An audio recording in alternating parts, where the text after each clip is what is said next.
जंगल की पुकार। पहला भाग। कुर्सियांग का छोटा सा गांव, जो दार्जिलिंग की हरी भरी वादियों में बसा था, अपनी शांति और खूबसूरती के लिए जाना जाता था। लेकिन जैसे ही सूरज ढलता और रात का साया जंगल पर छाता, गांव की गलियों में सन्नाटा पसर जाता। लोग अपने घरों के दरवाजे बंद कर लेते और बच्चों को चेतावनी दी जाती कि जंगल की ओर न जाए। जंगल के बीचों बीच एक पुराना शिव मंदिर था, जो दिन में तो शांत दिखता, पर रात में वहां से गुजरने वाला कोई नहीं था। गांव वालों का मानना था कि मंदिर में एक साया बसता है, एक ऐसी ताकत जो रात में जाग उठती और हर उस इंसान को अपने साथ ले जाती जो वहां रुकने की हिम्मत करता। रोहन एक नौजवान फोटोग्राफर था, जिसके लिए हर रहस्य एक नई कहानी था। वह शहर की भागदौड़ से दूर प्रकृति और रोमांच की तलाश में कुर्सियांग आया था। एक शाम गांव के जायखाने में बैठे कुछ बुजुर्गों से उसे इस मंदिर की कहानी सुनाई दी।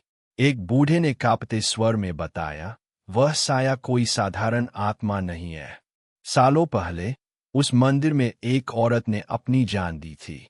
उसका दुख इतना गहरा था कि वो आज तक वहां भटकती है। जो भी रात में वहां जाता है, उसकी कोई खबर नहीं आती। रोहन के लिए यह कहानी किसी डरावनी लोककथा से कम नहीं थी। उसने हंसकर जवाब दिया, बाबा, ये सब अंधविश्वास है।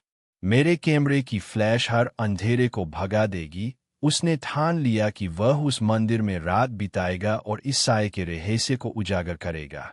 गांव वालों ने उसे रोकने की बहुत कोशिश की। एक बूढ़ी औरत ने तो उसका हाथ पकड़कर कहा, बेटा, अपनी जिंदगी की कीमत मत लगाओ।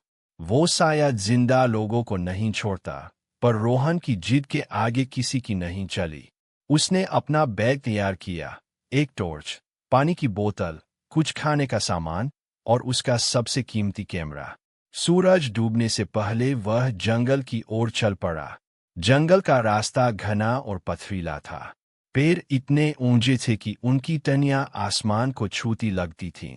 जैसे जैसे वह आगे बढ़ा, हवा में एक अजीब सी ठंडक घुलने लगी। पंछियों की चहचहाहट धीरे धीरे कम होती गई और जंगल में सन्नाटा छा गया। रोहन ने अपने आप को तसल्ली दी, ये सब दिमाग का वहम है। जंगल रात में ऐसे ही डरावने लगते हैं। करीब 1 घंटे की पैदल यात्रा के बाद वह मंदिर के सामने पहुंचा। मंदिर पुराना और जीर्ण शीर्ण था।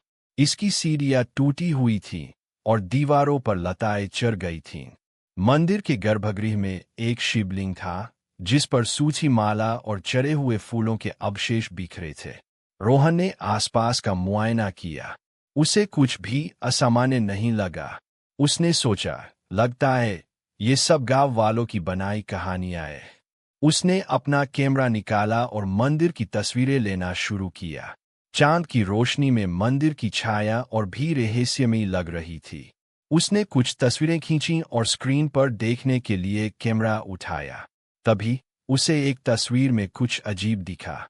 मंदिर की सीढ़ियों पर एक धुंधली सी आकृति थी, जो उसकी फ्लैश की रोशनी में दिखी थी। उसने जल्दी से कैमरे को जूम किया, पर आकृति गायब हो चुकी थी। उसका दिल जोर जोर से धड़कने लगा। उसने सोचा, शायद कैमरे की गड़बड़ी है। लेकिन तभी उसे अपने पीछे किसी के चलने की आहट सुनाई दी। उसने मुड़कर देखा, पर वहां कोई नहीं था। हवा में एक सनसनी थी, जो किसी लग रही थी। रोहन ने अपनी टॉर्च जलाई और इधर उधर घुमाई। अंधेरे में पेड़ों की छायाएं नाच रही थीं। उसने हिम्मत जुटाकर कहा, कौन है वहां? जवाब में सिर्फ सन्नाटा था।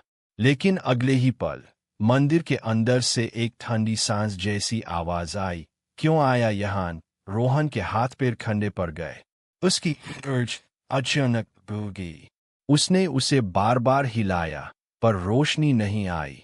अब सिर्फ चांद की रोशनी थी, जो मुश्किल से मंदिर को रोशन कर रही थी। दोस्तों, कैसी लगी आपको ये कहानी? अगर अच्छी लगी तो हमारे चैनल को सब्सक्राइब करके बेल आइकॉन दबाना मत भूलना।